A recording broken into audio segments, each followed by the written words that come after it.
자, 우리 이제 오늘 회개의 축복에 대해서 한번 우리가 배우도록 하겠습니다. 지난주에 제가 언급을 했기 때문에 지난주에 들으신 분도 있어요. 근데 이제 거기서 조금 더 추가를 했습니다.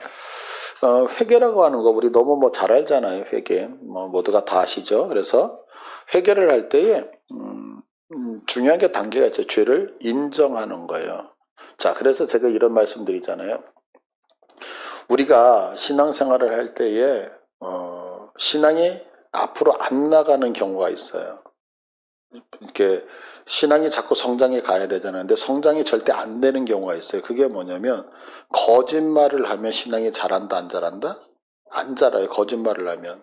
다시 얘기해서 이거를 조금 더 유식한 말로 하면 뭐뭐 하는 척. 이건 절대 신앙이 자라지 않아요. 왜냐하면 회개라고 하는 것은 내가 그것을 잘못했다는 걸 인정하는 거거든요. 거기서부터 회개가 시작되잖아요. 그런데 내가 거짓말을 한다는 건 인정을 안 하는 거잖아요. 내가 뭐뭐 하는 척, 내가 믿음이 없는데 믿음 있는 척을 해버려요. 그러면 회개가 절대 이루어질 수 없죠. 그러니까 하나님 앞에 되게 중요한 건 뭐냐면 믿음이 없으면 믿음이 없는 대로, 내가 욕심이 있으면 욕심이 있는 대로, 있는 그대로를 내려놔야 되는데 우리들은 하나님하고의 관계 속에 있으면서도 무엇을 보냐면 아닌 척을 해요.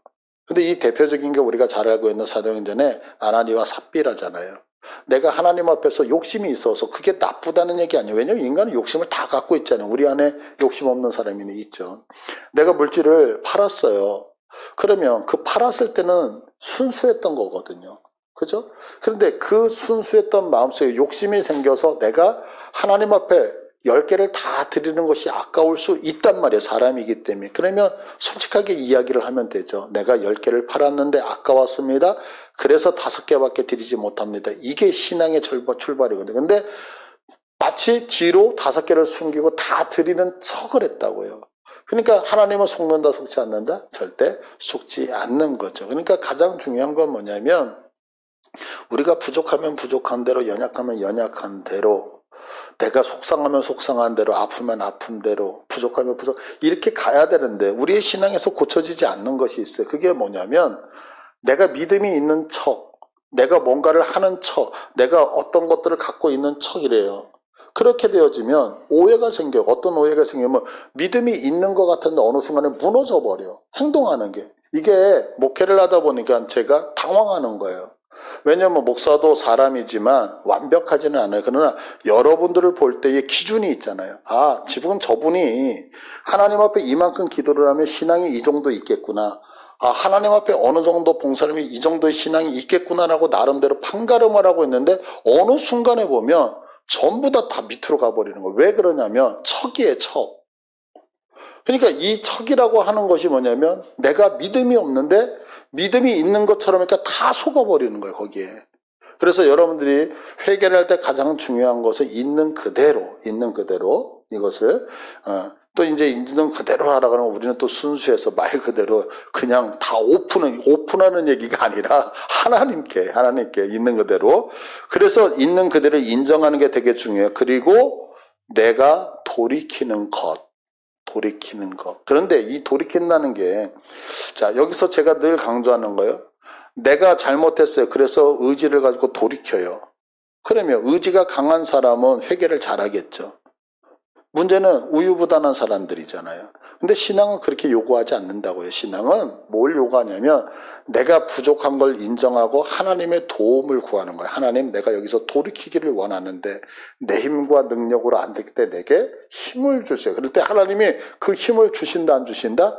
주신다고요. 그래서 우유부단한 자도 내 실력과 능력이 아닌 하나님의 실력과 능력으로 회개를 한다 못한다? 한다는 것. 그래서 온전한 회개를 하기 위해서는 우리가 이제 조금 더 구체적인 방법을 좀 아셔야 되는데요. 지난주에 이 부분 언급했죠. 구속적 측면에서. 자, 회개 그러면 첫 번째는 우리 번제단에서 회개잖아요. 번제단. 그러면 이제 이게 신약식으로 얘기하면 십자가상에서의 회개를 얘기하고 있는 거예요. 그럼 이 십자가상에서의 회개는 단회적이고 영원해요. 딱 한 번밖에 없는 거, 평생에 한 번밖에 없는 거예요. 우리 이제 남자들은 군대 가잖아요. 군대 가면 군대에서 예수를 믿고 세례를 받아요. 그러면 대부분 세례를 받고 나면 요즘은 뭘 주는지 모르지만 옛날에는 초코파이를 줬어요. 그러니까 초코파이 세례라고 그래요. 그래서 초코파이 때문에 세례를 받았어. 근데 이 친구가 사회에 나왔어. 흥청망청 살아. 그러다가 교회 갔더니 또 세례를 받으라네? 또 받아. 그래가지고 제가 몇 번까지, 3번까지 봤어. 세례 받은 친구를. 근데 그렇지 않아요. 세례는 평생에 딱 한 번이요. 그게 뭐 초코파이가 됐던 마가렛이 됐던 한 번이요. 그것처럼 우리들이 번제단에서 회개하는 것은 몇 번이다? 딱 한 번이에요. 한 번. 그러면 요거는 좀 다르죠.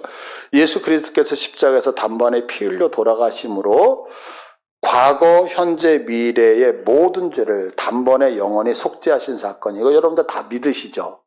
그래서 자, 과거, 현재, 미래니까 예수님이 돌아가심을 통하여서 예수님 이전에 있던 구약의 시대의 사람들도 용서함을 받았고, 그 당시 예수님이 살던 1세기의 그 사람들 용서받고, 오늘날 앞으로 계속 태어나는 모든 족속도 예수를 믿기만 하면 그 십자가 사건은 다 용서함을 받는 거예요. 그죠? 그러면 앞으로 태어나는 그 사람들의 죄까지도 용서했다면 내가 앞으로 지을 죄도 용서함 받는다, 안 받는다? 용서함 받는다. 이게 믿음이에요. 이게 내 마음은 꺼리낌이 있고 그럴지라도 약속이란 말이야. 약속. 법정 언어라 그랬잖아요. 항상 성경은. 그러니까 그냥 내가 그렇다는 거야. 느낌이 아니라 하나님이 그렇게 선포하신 거야. 내가 과거, 현재, 미래의 모든 죄를 용서하셨다. 그러니까 여러분들 이 사실을 반드시 믿으셔야 돼요.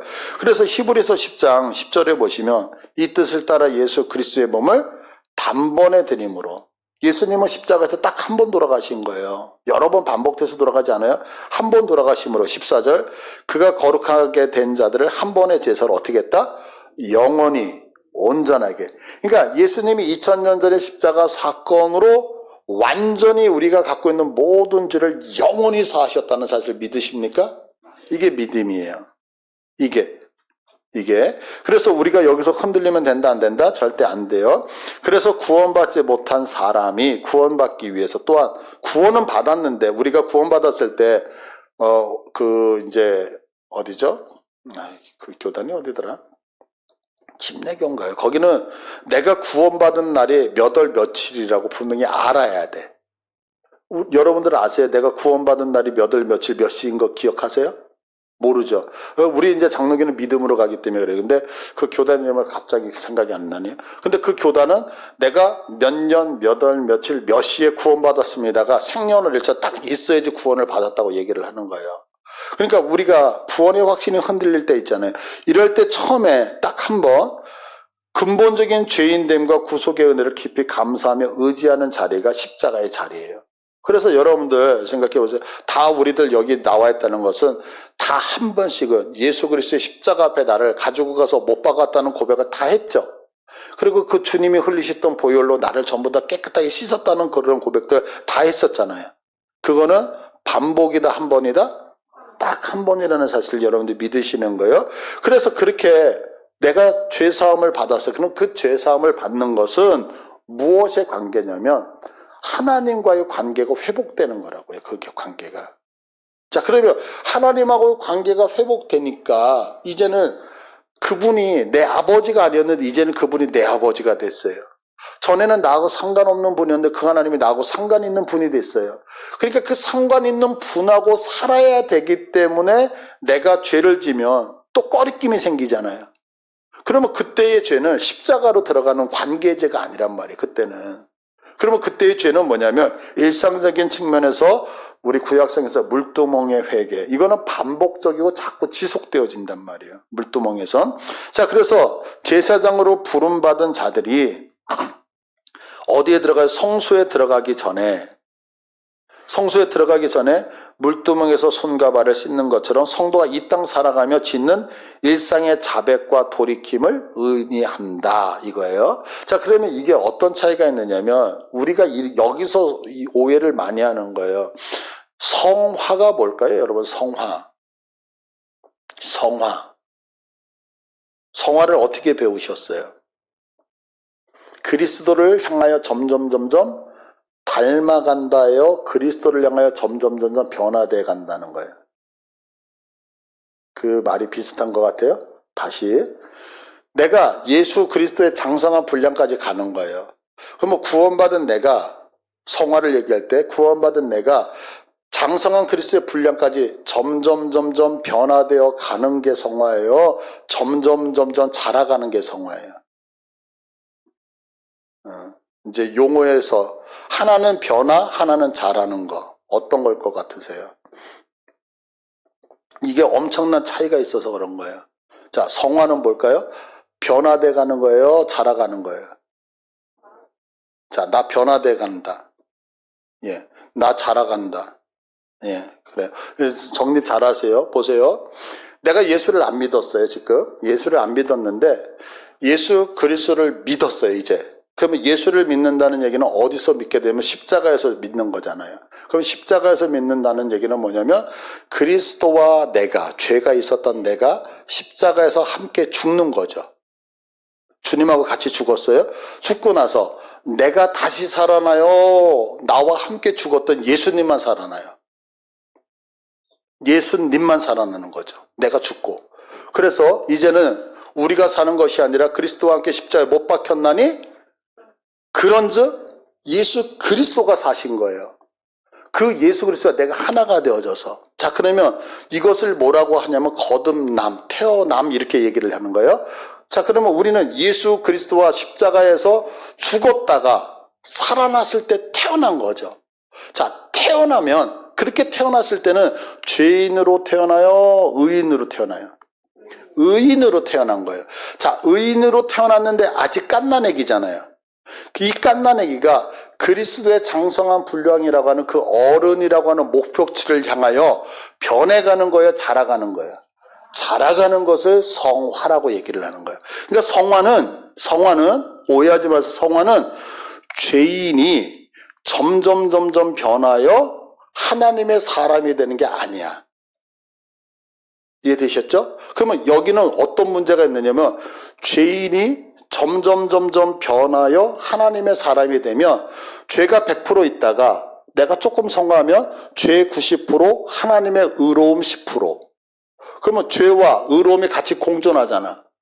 죄 80% 의인 20%, 죄 50% 의인 50%, 그리고 점점 가서 죄가 10% 의인이 90%, 그래서 100% 의인이 되는 게 이게 변화잖아요.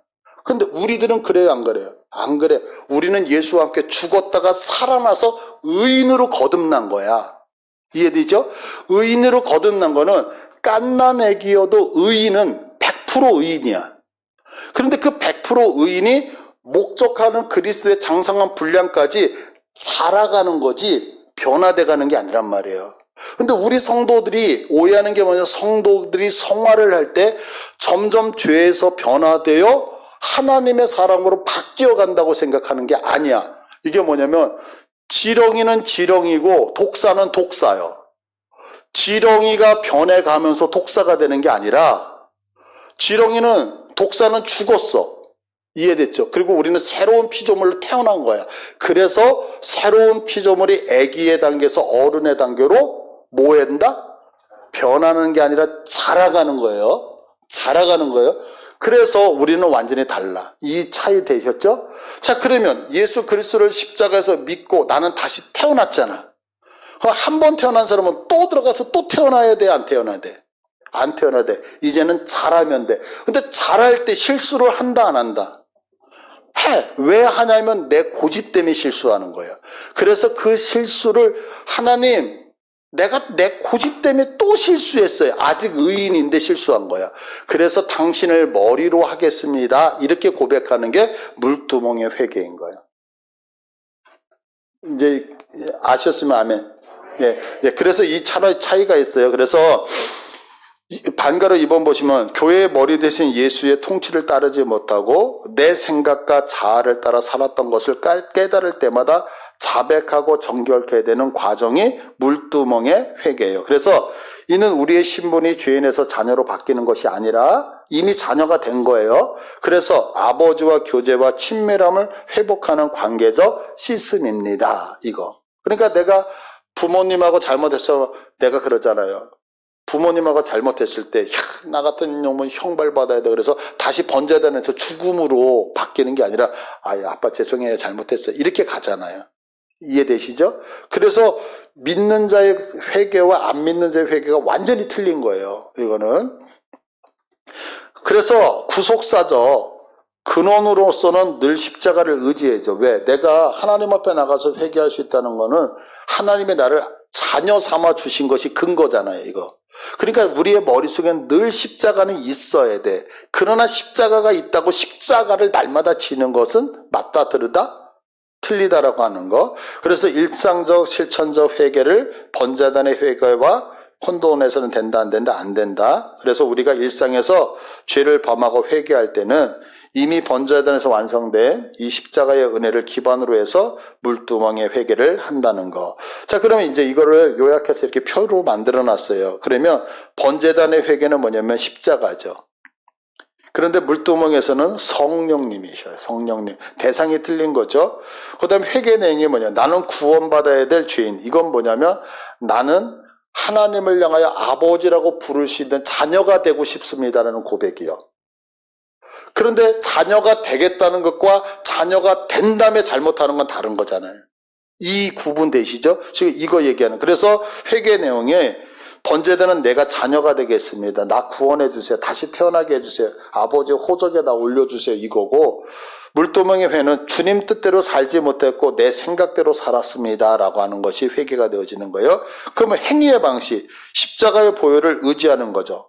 믿음으로 수용하는, 주님이 나를 위해서 나를 죽으시고 내가 그분과 연합됐다, 그분의 자녀가 됐다는 이런 고백이고, 그리고 행위의 방식, 물두멍의 회개는 성령의 빛 앞에서 죄를 숨기지 않고 낱낱이 토설함. 그러니까 이게 뭐냐면, 우리가 이제 회개를 하잖아요. 그러면 어떻게 맨날 앉아가지고 회개만 해요. 그잖아요. 그러니까 주님하고 교제를 하는 건데, 순간적으로 내가 이제 아버지하고 식사를 막 하는데 지금 밥을 먹고 있다는 관계가 회복됐기 때문에 밥을 먹는 거예요. 근데 밥을 먹다가 갑자기 딱 생각하니까, 아유, 아빠, 제가 갑자기 생각해보니까 지난번에 내가 아빠 직업에서 돈을 좀 훔쳤네요. 용서해. 이게 회개예요. 이해되시죠? 그러니까 우리들의 회개라고 하는 것은 뭐냐면 번제단의 회개로 가는 게 아니야. 번제단의 회개는 뭐냐면 예식을 다 갖추잖아요. 각뜨고 이러면서. 그렇게 가지 않는단 말이에요. 대화 속에서 치면. 그래서 성경을 읽다가 이게 내가 죄인지 몰랐는데요. 내가 제사를 드렸던 게 죄인지 내가 이렇게 분노하는 게 죄인지 몰랐는데 하나님 용서해 주세요. 그래서 작정하고 회개하는 게 아니란 말이에요. 우리들은. 왜냐하면 성경은 무엇을 얘기하고 있느냐면 우리들이 하나님의 뜻대로 사는 것, 그럼 그 뜻대로 사는 것이 뭐냐면 회개가 아니거든. 이 회개라고 하는 것은 뭐냐면 내가 뜻대로 삶에 있어서 걸림돌이지, 우리들에게 원하는 하나님의 목적, 하나님을 즐거워하여 전진하는 걸 원하신단 말이에요. 근데 우리는 자꾸 후퇴하는 쪽으로 가죠, 신앙이. 왜? 회개라는 것을 자꾸 전제하기 때문에 그래요. 그러니까 회개라고 하는 것이 전제되지 않는다고, 성도들에게는. 이해되시죠, 이거? 이해가 안 되시나요? 이게 뭐냐면, 자, 보세요. 제가 아내하고 결혼을 했어요. 그러면 결혼을 해가지고 오늘 대판 싸웠어요. 그러면 그 대판 싸웠는데 그 싸웠다는 것이 결혼 생활의 목적은 아니란 말이에요. 그러니까 싸웠어도 아이들 챙겨주고 아이들한테 가르칠 거 하고 학교 보내고 뭐하고 일할 건 다 해. 그러면서 껄끄러운 거야. 왜냐하면 싸운 관계에서 그렇게 가니까 껄끄러우니까, 어제 내가 막말해서 미안해, 이렇게 가지. 이거를 나 오늘 당신하고 싸웠으니까 이거 다 해결할 때까지는 나 오늘 회사도 안 가. 문 닫아버릴 거야. 방학이야. 그리고 당신 앉아봐. 내가 당신한테 이거 잘못했고 당신은 나한테 용서할 거야, 안 할까? 자, 도장 찍어. 그래가지고 삶을 전폐한다. 이거 말이 돼요, 안 돼요? 안 된다는 얘기를 하고 있는 거예요. 이해되시겠어요? 그러나 내가 저 사람하고 살기 위해서, 결혼하기 위해서 당신이 나를 받아줄래 안 받아줄 때는 삶을 전폐해야 돼요, 안 해야 돼요? 그거는 해야 돼. 그게 번제단이란 말이야. 근데 같이 살 때는 그렇지 않아. 이게 껄끄러워서 앞으로 갈 때 장애가 되니까 회개를 하는 거지, 회개하기 위해서 그렇게 사는 게 아니란 말이에요. 그러니까 성도들이 하나님이 원하는 건 뭐냐면 너희가 거룩해라라고 하는 건 왜 거룩하냐면 거룩한 게 목적이 아니라 거룩하여 거룩을 나타내는 삶이 있기 때문에 거룩하라고 얘기를 하고 있는 거죠. 근데 우리들의 신앙이 어디에 자꾸 걸려? 회개에 걸리고 있는 거, 회개에. 이해되시죠? 그러니까 지금은 담대게 가는 거예요. 그러면서 관계가 잘못된 게 있으면 그걸 하나하나 달려가면서 없애는 거지 멈춰서 없애는 것은 신앙이 요구하고 있는 게 아니다라고 하는 거. 그래서 목적과 결합이 뭐냐면 번제단은 신분의 변화이고 물두멍의 회개는 관계 회복. 그래 껄끄럽기 때문에 지금. 그 다음에 반복의 여부에서 번제단은 단 한 번, 물두멍의 회개는 내가 기억날 때마다 반복한다. 그러면 이거 왜 중요하냐면 우리에게 주어진 번제단의 회개를 근거로 해서 우리 삶에 이루신 것이 있다는 거예요. 자, 여러분 십자가 사건을 통하여서 하나님이 내게 주신 것이 있다고요. 그냥 가장 쉽게 얘기하면 어떤 걸 주셨느냐? 우리에게 내렸던 저주가 해결이 되셨어. 근데 이것을 우리는 누리질 못해. 왜 누리지 못하냐면 금방 얘기한 것처럼 번제단에서 회개와 물두멍의 회개가 구분이 되지 않으니까 항상 우리의 발목을 잡고 있는 거예요, 이게. 그런데 번제단을 통하여 십자가 사건을 통해서 하나님이 우리에게 풀어주신 것이 있어. 그게 뭐냐면 형벌에 대한 이해가 필요한데 그건 뭐냐면 자, 죄라고 하는 것은 선악과를 따먹어서 가장 근본적인 죄잖아요. 선악과를 따먹어서 하나님과 우리의 관계가 단절됐어. 단절됐다는 것은 뭐냐면 내가 하나님을 아버지라 부를 수 있어요, 없어요? 없어. 그분이 내 하나님, 그분이 내 아버지라는 관계가 깨져버렸어. 그 깨졌다는 얘기는 뭐냐면 내가 그분에게 기도를 한다, 못한다? 못해. 왜냐하면 아무 관계가 없으니까. 그죠? 그런데 예수 그리스도가 십자가에 돌아가심으로 인해서 하나님과 우리 사이의 관계, 그거를 회복시키셔서 그분에게 말할 수 있는 권리를 주셨다고. 이게 십자가 사건에서 가장 큰 거예요. 그래서 성경은 이사야서 59장 2절에 너희 죄악이 너희와 너희 하나님의 사이를 갈라놓았는데 어떻게 했어요? 그분으로 인해서 우리가 회복돼서 아버지라고 부를 수 있는 축복이 주어졌다고 얘기하는. 이거 여러분 믿으세요? 그러면 지금 여러분들 하나님 앞에 기도하잖아요. 그러면 기도를 해서 응답을 받는다 안 받는다보다 훨씬 더 중요한 건 뭐냐면 나하고 아무 상관없던 그분을 향하여 내가 아버지하고 요청할 수 있는 그 특권이 주어진 게 이미 어마어마한 우리에게 혜택이라는 거예요. 그래서 기도는 아무나 할 수 있는 게 아니야. 이게 십자가 사건을 통해서, 그러니까 여러분이 하나님의 관계가 회복된 것이 십자가 사건 때문이라면 기도의 자리가 얼마나 특권이 있는지 아시는 거죠. 응답을 떠나서 일단. 그 다음에 두 번째는 우리의 저주가 사라졌다는 거예요. 그래서 성경에서 로마서 6장 24절 죄의 삭은 뭐예요? 사망인데 이제 예수 그리스도 안에서 우리가 영생이라고 하는 것을 받아. 영생. 그러면 영생이 뭐예요? 영생. 하나님과 그의 보내신 아들 예수 그리스도를 아는 거야. 그러니까 벽에 똥칠하면서 오래오래 사는 게 영생이 아니라 내가 믿고 있는 그 하나님과 뭐 하는 거라고요? 아는 거야. 그럼 안다라고 하는 얘기가 뭐예요? 성경에서. 관계적 측면이잖아요. 부부관계잖아. 그러니까 영생이라고 하는 것은 뭐냐면 그냥 내 생명이 숨을 쉬고 핥딱거리면서 마치 오늘같이 이렇게 더운데 우리 그 재호 집사님 아까 찬양할 때 사우나라고 그랬잖아요. 이 사우나에서 영원히 산다고 생각하면 행복일 것 같아요? 불행일 것 같아요? 예수를 믿으면 영원히 사는데 왜 불행이야? 영원히 사는 것이 행복이 아니란 말이야.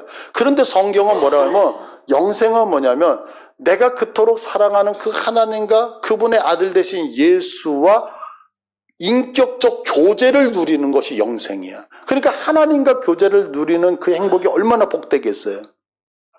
이게 십자가 사건을 통하여 우리에게 허락되어져 있는 은혜와 복이라고 성경은 얘기를 하는 거예요.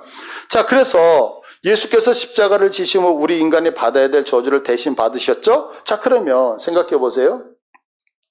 예수님이 십자가에서 죽어서 이 문제가 해결되면 예수님이 죽기만 하면 되잖아. 그러면 사도 그 세례 요한이 어떻게 죽었어요? 목 잘려 죽었잖아요. 그러면 예수님도 앞에 딱 서가지고 얘야 가룟 유다야 얘 내 목을 잘라라. 쫙 목이 잘려가지고 한 방에 죽으셨어. 고통 하나도 안 당하고. 그리고 우리의 죄가 용서 받아요 못 받아요? 받죠. 예수가 죽어서. 그런데 예수님은 그렇게 죽지 않으셨어요. 십자가라고 하는 곳에서 모든 고통이라는 고통은 다 당했어. 그러면 왜 그렇게 당했느냐? 한 가지 때문에 그런 거예요. 갈라디아서 3장 13절에 보면 그리스도가 우리를 위하여 저주를 받았다는 거예요. 그래서 저주에서 우리를 뭐 하시기 위해서? 예수님은 죽을 때 그냥 죽은 게 아니라 예수님이 우리가 받았던 모든 저주 때문에 십자가에서 고통을 당했다는 거야. 자, 그러면 잘 생각하셔야 돼. 예수님이 고통을 당해서 예수님이 저주를 받은 것은 그 저주는 누구의 저주야? 예수님의 저주에? 내가 받는 저주를 가지고 가서 그 저주 때문에 나무에 매달리신 거야. 이해되셨어요? 자, 제가 가게에 갔어요. 가게에 가가지고 이 컵을 하나 샀어. 이게 이제 100만 원짜리 컵이에요. 내가 이 컵을 돈을 주고 사야 되는데 돈이 한 푼도 없어요. 그래가지고 내가 도둑놈으로 몰리고 있는 거야. 돈도 안 주고 가느냐고. 그럴 때에 우리 장로님이 저를 위해서 100만 원을 딱 지급을 해줬어요. 그럼 그 주인이 야, 이거는 김혜서 목사가 산 컵인데 왜 네가 돈 내? 그거 무효야. 이렇게 생각해요? 아니면 누군가가 돈을 내물 통하여 이걸 내가 갖고 나올 수 있어요? 없어요? 왜 나와요? 값을 치러. 이거 정말 여러분들 믿으세요? 그러면 내가 받은 저주인데 그 저주에 대한 징벌을 받아야 되는데 그 징벌을 내가 감당해내지를 못해. 근데 그 징벌을 예수님이 가지고 가셔서 전가하셔서 그 저주에 대한 값을 다 치렀으면 예수님이 저주를 받음으로 나는 저주가 그대로 있어요? 저주가 사라져요? 이거 정말 믿으세요? 정말 믿는다 그랬어요? 십자가에서 예수님이 고통당했던 이유는 우리의 저주를 가지고 가셔서 해방하기 위함이었어. 그래서 예수님이 그 저주를 짊어 해방됨을 통하여서 나타나는 게 영적 교환이 이루어져. 어떤 교환이 이루면 예수님이 저주를 당함을 통하여 우리에게 저주가 풀어진다고요. 믿으시죠? 그럼 어떤 저주들이 풀어지냐면 이런 효과가 있어. 첫 번째 9번을 보시면 구원을 받고 하나님과 화목하게 되어지죠. 그래서 에베소서 2장 14절에 우리의 화평이신지라 둘로 하나를 만드사 원수된 것 중에 중간 막힌 담을 육체로 허시고 이렇죠. 그러면서 쭉 얘기를 나누면서 12번 맨 밑에 보세요. 십자가에서 죽으심으로 우리에게 허락하신 영적 교환이란 예수님의 십자가 위에서 이루어진 것을 믿음으로 적용한다. 그래서 우리에게 회복된 것이 있어. 그럼 뭐가 회복됐느냐? 죄에서 의인으로 회복되어졌어. 믿으십니까? 그래서 성경 고린도후서 5장 21절 하나님이 죄를 알지도 못하신 자 누구죠? 예수로 우리를 대신해서 죄를 사무신 것은 우리로 하여금 저희 안에서 하나님의 의가 되게 하기 위하여. 그러니까 예수님이 십자가에 매달려 고통당하고 저주받음을 통하여 우리의 죄를 가지고 감으로 인하여 우리는 무엇이 됐어요? 의인이 됐어요. 믿으십니까? 그러면 우리는 이렇게 얘기해야 돼요. 이 사실을 믿는다면 예수님의 십자가 사건은 반복적이다, 영원하다. 영원해. 내가 죄를 짓고 내가 오늘 넘어지고 자빠질 때도 나는 죄인이다, 의인이다. 이거 여러분들 믿으세요? 이거 흔들리면 안 돼. 왜 흔들리면 안 되냐면 보세요. 하나님의 전신갑주를 입으래요. 하나님의 전신갑주를. 믿음의 흉배를 차야 돼. 사단은 와서 계속해서 참소해. 뭐라고 참소하냐면 너 같은 게 예수 믿어? 너 오늘도 죄 졌잖아. 근데 여러분들 지금 믿었잖아. 예수 그리스도의 십자가 사건은 반복이에요, 영원한 거예요. 근데 이거를 반복으로 생각하면 사단이 참소할 때 찔리니까 어디로 가? 다시 예수를 죽이는 데로 가. 맞죠? 그런데 우리가 지금 고백했잖아요. 예수 그리스도의 십자가 사건은 영원히 완전히 단번에 다 해결된 걸 믿으시죠? 그러면 내가 여전히 죄를 지을지라도 그건 내 느낌이고 내 감정이고 사단이 얘기할 때 하나님이 나의 죄를 의로 바꾸시는 거 믿으세요? 내가 죄를 져도 의인이다, 죄인이다? 의인이에요. 그래서 사단을 향하여 어떤 참소가 들어와도 나는 의인이야. 나는 의인이야. 이거 흔들리기 시작하면 문제가 심각해지죠. 두 번째는 뭐냐면, 자, 우리는 이 땅에서 하나님과의 관계가 깨져서 하나님을 떠남을 당하여 복 없는 자가 됐어.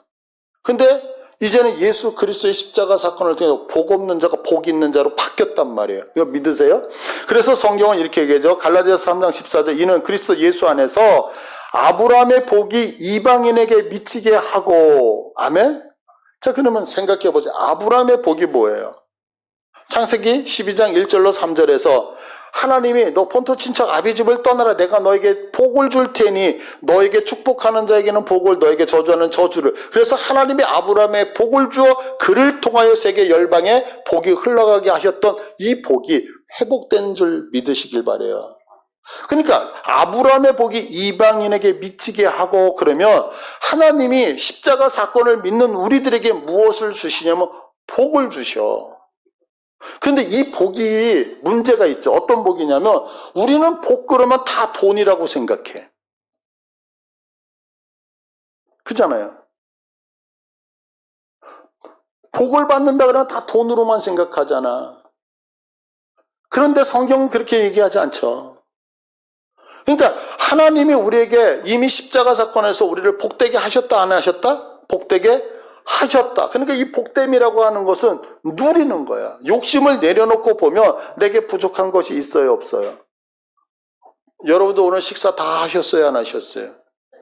했죠. 얼마나 복돼요. 오늘 못 먹는 사람이 있는데 복되잖아요. 그러니까 이 사실을 그 다음에 또 하나는 죽음에서 생명으로 변화된 거야.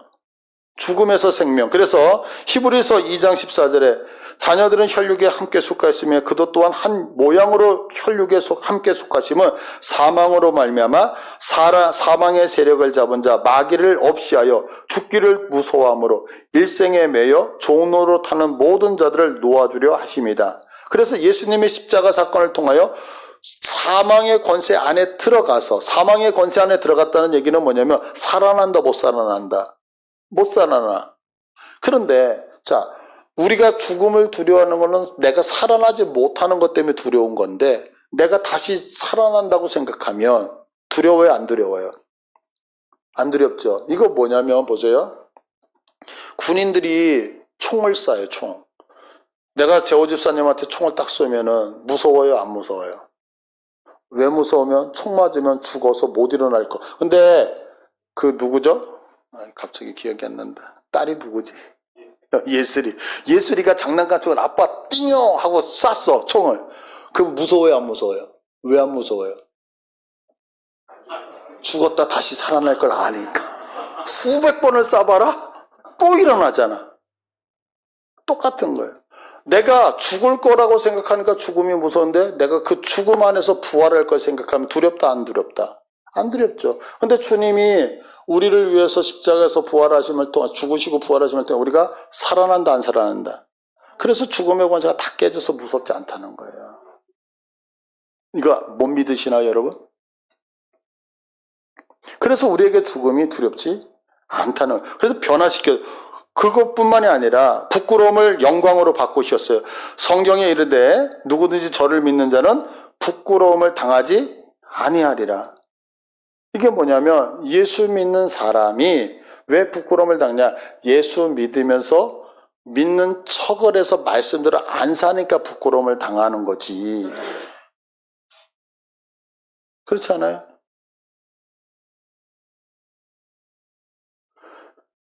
우리가 하나님 앞에서 제대로만 살아봐요. 부끄러운 것이 있나? 여러분 지금 세상에서 가장 큰 문제가 뭔지 아세요? 신앙 안에 가장 무서운 게 종교다원주의거든요. 이 종교다원주의라고 하는 건 뭐냐면 이제 다자가 마늘 다자예요.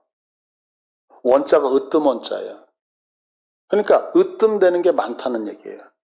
그러면 생각해 보세요. 우리 양혜원 교회 지금 하나님을 우리가 믿잖아요. 그러면 우리 안에 가장 으뜸되신 분은 누구이실까요? 정말 믿으십니까 이거? 정말요? 그런데 문제는 교회 내에 하나님이 가장 으뜸이 아니라 하나님 말고 돈도 으뜸이야. 권세도 으뜸이야. 세력도 으뜸이야. 능력도 으뜸이야. 하나님의 으뜸이 되게 많아. 종교다원주의야. 그러니까 창피를 당하는 거지. 왜?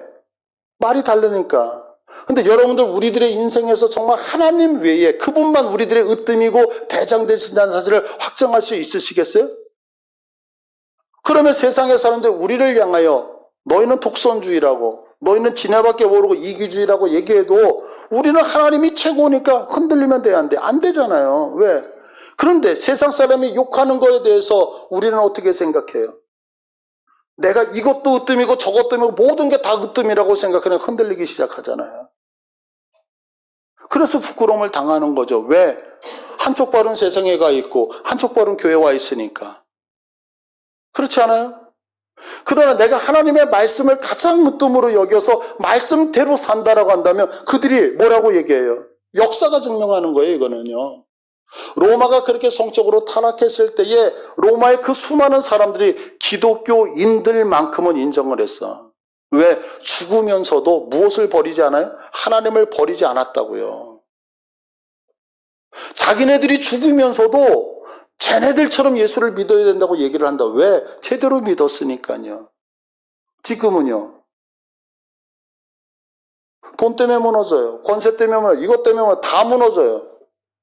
우리들이 세상에서 핑계대는 것 중에 논리에 안 맞는 게 어디 있어요? 그 얘기는 뭐냐면 하나님이 최고라고 하는데 하나님이 최고라고 하는 것이 아니라 이제는 종교가 다 다원주의, 모두가 다 으뜸이야. 그렇지 않아요, 여러분? 그러니까 무너지죠. 그런데 예수만 믿을 때에 부끄러움을 영광을, 그래서 성경에서 저를 믿는 자 부끄러움 당하지 않는다. 우리 하나님 주 예수 그리스도의 은혜대로 우리 주 예수의 이름이 너희 가운데 영광을 얻으시고 너희도 그 안에서 영광을 얻게 하려 함이다 라고 얘기를 하는 거예요. 그러니까 우리들이 하나님 앞에서 제대로 된 믿음의 신앙, 세상 사람들 우리를 인정한다, 인정하지, 인정하게 돼 있죠. 그 다음에 또 한 가지는 뭐냐면 하나님의 가난을 부여로 바꾸신 거예요. 하나님의 가난을 부여로. 그래서 성경에 보시면 우리 주 예수 그리스도의 은혜를 너희가 알거니와 부유하신 자로서 너희를 위하여 가난하게 되셨던 것은 그의 가난함을 인하여 너희로 부욕해 하기 위함이다. 자, 그러면 보세요. 여러분, 이게 이제 물질이 나왔으니까 예수님이 십자가에서 돌아가셔서 내가 하나님과의 관계가 끝나고 나니까 주님이 허락하신 걸 누려야 되는데 관계가 끝나니까 누리질 못해. 그래서 저주를 받았던 인생이 십자가를 통하여 회복돼서 우리에게 이걸 회복하셨어요. 회복하셨어요. 그러면 우리는 가난하면 될까요? 안 될까요? 가난하면 안 되는 거예요. 왜냐하면 영적 교환이 이루어졌기 때문에. 이거 여러분 믿으세요? 예수 십자가 사건은 그것을 우리에게 허락하셨단 말이에요. 또 그것뿐만이 아니라 원수를 친구로 만들어서 너희가 나의 명하는 대로 행하면 곧 나의 친구라. 자, 그런데 이제 문제가 있어요. 이게 뭐냐면 신앙은 그래서 뭐가 필요해? 믿음이 필요한 거야. 자, 법정 용어라 그랬어요. 법정 용어. 법정 용어라고 하는 것은 여러분들 이렇게 생각해 보시면 돼요. 법원이 우리들한테 명령을 하는 거야. 땅, 너 저 집 파시오. 그러면 집을 판다라고 하는 명령과 집을 파는 시기하고는 갭이 있을까요, 없을까요? 이게 믿음이야, 그래서. 어떤 집에 누군가 들어와 있어. 저 사람을 내보내야 돼. 우리 집이기 때문에. 근데 저 사람이 안 나간대. 그래서 법원에서 저 사람 보고 꽝꽝꽝. 집주인이 여기 있는 여러분이니까 저 사람 나가. 그러면 저 사람의 그 명령서를 받는 순간에 나 나가야 되네. 그래서 나가냐고. 뭐가 필요해? 집행이 필요한 거야. 집행. 그죠? 그럼 집행이라고 하는 건 뭐냐면, 자, 법원 증서를 갖고 가서 그 사람에게 보여주면서 법원에서 이렇게 명령했으니까 너는 며칠까지 집을 빼야 된다라고 하는 집행을 해야 된다고요. 그러면 예수님이 십자가에서 우리를 향하여 영적 교환을 이루실 때 다 이루셨다, 이루지 않았다? 이루어졌어. 그래서 하늘에선 심판이 떨어졌어. 근데 그것을 우리의 인생에 적용시키기 위해서 뭐가 필요하면 집행이 필요한 거예요. 그러면 뭐가 필요하냐면 우리들이 하나님으로 인하여서 내가 죄에서 의인이 됐고 복 없는 자가 복 있는 자가 죽음에서 생명으로 부끄러움을 영광으로 가난을 부여로 원수에서 친구로 이 모든 것이 하나님 안에서 다 이루어졌음을 믿어야 돼. 여러분들 믿으십니까? 이걸 믿고 말씀을 믿고 이걸 집행하는 거야. 이해되죠? 그러면 어떻게 집행하느냐? 예수 십자가 안에 있는 자에게는 예수님께서 이미 우리의 모든 저주를 감당하셨기 때문에 저주가 있다 없다? 없다. 그런데 우리 인생에서 가난해요 안 해요? 아파요 안 아파요? 부끄러워요 안 부끄러워요? 그러면 왜 그러냐? 집행이 안 됐으니까. 저주받았던 그 잔재가 그대로 있으니까. 그러면 내가 십자가 사건에서 예수를 믿는다는 것은 내가 새롭게 태어났으니까 그게 있으면 돼 안 돼? 안 되잖아. 옛날의 모습이 십자가에서 다 죽고 내가 거듭났다면 옛날 거 갖고 있어요 안 갖고 있어요? 안 갖고 있으면 새로운 사람이 됐잖아. 문제는 내가 그 익숙함이 남아있단 말이야. 그러니까 이거를 어떻게 뽑아내야죠. 그래서 성경은 얘기하는 거예요. 믿음이 필요하다 이거예요. 믿음이. 하나님이 이루신 것을 믿어야 돼. 믿어야 돼. 가난한 게 당연한 게 아니라 가난한 건 이상한 거야. 질병이 있는 건 이상한 거야. 믿어야 돼. 그래서 성경이 이렇게 친히 나무에 달려 그 몸으로 우리 죄를 담당하셨으니 이는 우리로 죄에 대해서 죽고 의에 대해서 살게 하려 하셨고 저가 채찍에 맞음으로 너희는 나음을 얻었다. 아멘? 자, 그런데 보세요. 사단은 세력이라 그랬잖아요. 세력. 내가 장악하고 있는 곳에서 쫓겨가면 갈 데가 있다 없다. 그래서 우리가 나가라고 한다 그래서 나간다 안 나간다? 안 나가. 그래서 버텨. 그러면 여러분들 쉽게 생각하는 거야. 우리 집에 다른 사람이 있어. 시집자가 왔어. 법원에서 판결이 나서 나가. 저 사람 금방 나가요 안 나가요? 왜냐면 저 사람은 돈도 없어. 나갈 때도 없어. 그래, 안 나가고 버텨. 그러면 여러분들 중에 물어볼게요. 제발. 안 나가는 저 사람이 있을 때에 여러분들, 불쌍하고 그러니까 계속 여기 계세요라고 마음 쓰는 사람. 없어요? 그럼 어떻게 하실 것 같아요? 쫓아낼 것 같아요? 근데 왜 신앙에서는 안 그러냐고. 왜 신앙에서는 안 그러냐? 왜 신앙에서는 그렇게 마음이 다 넓어? 왜 이걸 주님이 지금 말씀하고 내가 십자가에서 죽어서 너희의 저주를 회복해서 주었는데 너희들이 그걸 집행하지 않아서 왜 마음을 넓게 쓰고 있느냐? 신앙에서. 아니라니까 이게. 그래서 이게 영적 싸움이라는 얘기는 뭐냐면 내가 사단과 싸워서 사단을 때려 눕혀서 그래서 사단을 쫓아 이게 아니라 주님이 이기신 것을 내 권세를 찾는 회복이요. 그래서 성경을 보면 오늘 제가 들어오기 전에 성경을 보는데 혈루병으로 12년 동안 고통을 당하는 사람이 있었어. 근데 주님이 이렇게 얘기해. 번역 성경을 보니까 뭐냐면 야, 내 능력이 나갔다? 그랬더니 베드로가 있다가 주님, 사람이 이렇게 밀고 제치고 하는데 어떤 사람이 많으니까 건드리는 거 아닙니까? 아니야, 그렇지 않아. 둘러봐. 누가 내 몸을 만졌네? 그러니까 이 여인이 겁을 먹은 거예요. 그래서 제가 만졌습니다. 너 왜 만졌니? 그러니까 뭐라고, 내가 주님을 만지면 내 이 혈류병이 치료될 것을 믿기 때문에. 그러니까 주께서 뭐라고 하시냐면 여인아, 내 믿음이 네 병을 낫게 했다라고 얘기해요. 무슨 얘기냐면 믿는 거야. 저분만 있으면 내가 갖고 있는 삶의 문제가 회복될 것을 믿어. 그래서 그 많은 사람들 중에서 그분을 억지로 만졌어. 그 믿음이 너를 낫게 했어. 오늘 성경이 너희들에게 질병을 치유해줬다, 무엇을 해줬다 라고 하는데 이걸 집행하지 아니하면 아무 의미가 없어. 근데 예수 믿는 사람은 무엇을 하냐면 그것을 알기 때문에 내가 믿음으로 집행하는 거야. 사단아, 더러운 영아, 내 안에 있는 질병들아, 예수님이 분명히 말씀하셨잖아. 너 내 안에 있을 수 없잖아. 우리 가정에 있을 수 없잖아. 우리 사업장에 있을 수 없잖아. 너 예수의 권세 앞에 굴복하고 나가라고 명령. 그래서 회개를 할 때는 반드시 무엇을 1단계와 2단계를 믿는 거야. 1단계는 뭐야? 예수님의 십자가로. 2단계 모든 게 회복된 것을 믿고 3단계 꾸짖어 선포할 때에 믿으십니까? 이게 뭐냐? 우리가 얘기하고 있는 영적 전투야. 그러니까 영적 전투는 해도 그만 안 해도 그만이 아니라 당연한 권리야. 그러니까 왜 성도가 힘들고 고통당하느냐? 한 가지야. 주께서 이루신 그것을 내가 믿음으로 실행시키지 못하기 때문에. 부탁드릴게요, 여러분. 정말 예수님의 십자가 사건을 회복하심을 믿으십니까? 믿음으로 선포하셔요. 믿음으로 내 것 만드세요. 그래서 주님이 이루신 것을 주께서 하셨다가 이제는 내가 쟁취하여서 간증해내죠. 이 복됨이 우리 안에 있기를 축복을 드립니다. 우리 이 시간에 기도할게요.